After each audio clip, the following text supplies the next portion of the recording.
यो काठले बनाएको यो चाहिँ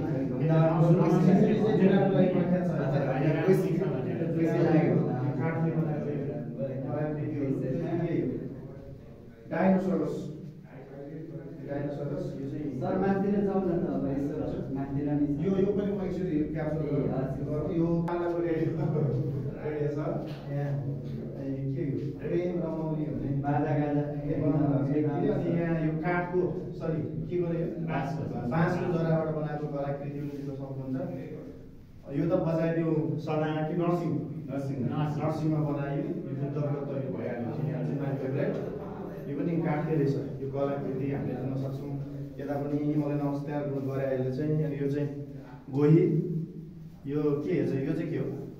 के सुतेको जस्तो रहेछ यो हात्ती भइहाल्यो यो पनि यो जरा रहेछ बाँसको जरा अनि यहाँ त्यो सबै चाहिँ देख्न सक्छौँ हामी यहाँबाट यता यता यता गइसके पछाडि यस्तो यस्तो हुन्छ एक कला सिन्धुली गढी घुमेर हेर्दा सुन्दरीमा हामी हजुर काठको पनि ए यो चाहिँ के भन्नु भएको कृष्ण विक्रम थापा सिन्धुली गढी झरेर हेर्दा अब हामी यताबाट गयौँ यो आकृतिहरू पनि देख्छ यो मिसर सुमन इज देयर या सुमन भन्ने मान्छे होइन उयो माथि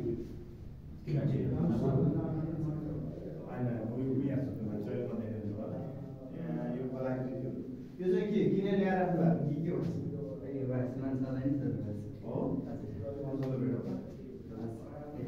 हो हामी जान्छौँ बाजे छैन पहिला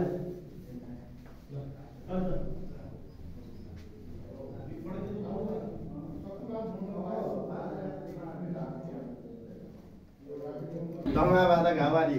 के छ ठिक छ सतापट्टि यतापट्टि पनि रहेछ नि त नि चौडीको पुच्छा चौडीको पुच्छाहरू चाहिँ होइन यतापट्टि सनाइहरू छ यहाँ पनि छ यो हामीले देखाइ अब हामी अर्को डिपार्टमेन्टमा जान्छौँ है ल सर ठिक के छ प्रतिक्रिया के छ ठीक छ धेरै मेहनत गरिएको छ है पुराना चिजहरू सङ्कलन भइरहेछ हेर्न मौका पाइयो यो सबै देख्ने पाइरहेको छैन यी चम्मरहरू ल्याएर देखाइदियो भने चाहिँ हुँदा छ त्यो मास्कहरू रहेछ त्यहाँनिर काठको मास्क त्यो त नेवारहरू पनि हुन्छ होइन ल यो चाहिँ चौडीको पुच्छ अरे ल हामी यताबाट यसो देख्यौँ अब अर्कोतिर जाउँ है सर जाउँ त त्यहाँ के छ मिटिङ